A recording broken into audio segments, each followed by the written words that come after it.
মৃদঙ্গমে তার হৃৎস্পন্দন।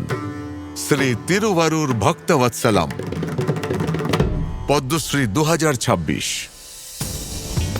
তিরুভারুর সঙ্গীতমা মূর্তির জন্মভূমি বা 18 শতকে কর্ণাটক সঙ্গীতের ত্রিমূর্তি।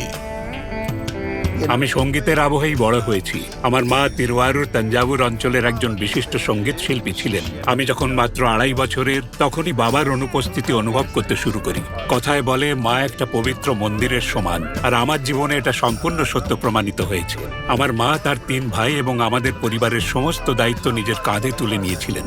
ছোট ছোট সঙ্গীতানুষ্ঠানে পরিবেশন করে তিনি সংসার চালাতেন।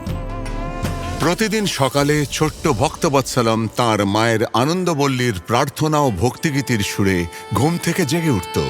সেই সুরের জাদুতে সে মুগ্ধ হয়ে যেত। মা তাকে সঙ্গীতের শিক্ষা দিতে শুরু করেন। এই প্রাথমিক শিক্ষাই তার জীবনের সঙ্গীত যাত্রার দৃঢ় ভিত্তি হয়ে ওঠে। অল্প সময়ে তিনি তার মা ও মামাদের সঙ্গে স্থানীয় সঙ্গীতানুষ্ঠানে সঙ্গত করতে শুরু করেন। আমার মামা তিরুভারুর কৃষ্ণমূর্তির কাছেই আমি জেদ করে মৃদঙ্গম শেখা শুরু করি। তিনি আমাকে শেখাতে চাইলেও কিছুটা দ্বিধায় ছিলেন, কারণ সঙ্গীত শিল্পীদের আয় তখন নিয়মিত ছিল না। তিনি চাননি যে আমিও তার মতোই সংগ্রামের সম্মুখীন হই। চেন্নাই ভারতীয় শাস্ত্রীয় সঙ্গীতের অন্যতম প্রধান কেন্দ্র হয়ে উঠেছিল। এখানে নানা প্রান্তের খ্যাতনামা শিল্পীরা বসবাস শুরু করেছিলেন। আমি যখন চেন্নাইয়ে আসি তখন কাউকেই চিনতাম না, আর আমার পাশেও কেউ ছিল না। আমার মা আমার সঙ্গে আসতে কিছুটা দ্বিধায় ছিলেন। আমি একটি ছোট্ট ঘর ভাড়া নিই এবং অনেক অনুরোধ করে মাকে আমার সঙ্গে নিয়ে আসি। আমার জন্য তিনি যে ত্যাগ স্বীকার করেছেন তা কল্পনারও অতীত। আমার ভবিষ্যতের কথা ভেবে তিনি সেই ছোট্ট ঘরেই নিজেকে মানিয়ে নিয়েছিলেন।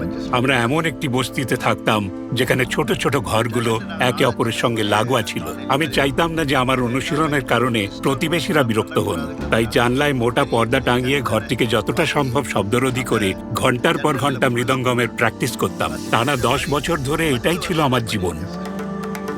একবার প্রখ্যাত গায়িকা ML বসন্ত কুমারীর সঙ্গে হোয়াইট হাউসে পরিবেশনার সময় আয়োজকরা তাকে কপালে ধারণ করা বিভূতি চিহ্নটি মুছে ফেলতে অনুরোধ করেছিলেন, কিন্তু ভক্তবৎসলম সেই অনুরোধ প্রত্যাখ্যান করেন, কারণ তার কাছে সেই বিভূতি চিহ্ন ছিল তার পরিচয় ও বিশ্বাসের প্রতীক, আর সেই পরিচয়কে সগর্বে ধারণ করেই তিনি পরিবেশন করেছিলেন। 1992 সালে তিনি বার্সেলোনা অলিম্পিকে পরিবেশনা করেন।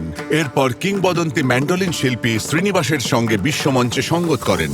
প্রখ্যাত সঙ্গীত শিল্পীদের সঙ্গে তার এই সঙ্গত তাঁকে ভারতীয় সঙ্গীত জগতের এক স্বতন্ত্র ও সম্মানীয় পরিচয় এনে দেয়। একজন নতুন চিন্তার শিল্পী হিসেবে তিনি বিশাল তালবাদ্য গোষ্ঠীর এমন অভিনব পরিবেশনার রচনা করেছেন যা এর আগে কখনো শোনা যায়নি। নিজের প্রতিষ্ঠান লঘু মধুরা স্কুল অফ মিউজিকের মাধ্যমে তিনি 1000-এরও বেশি শিক্ষার্থীকে প্রশিক্ষণ দিয়েছেন।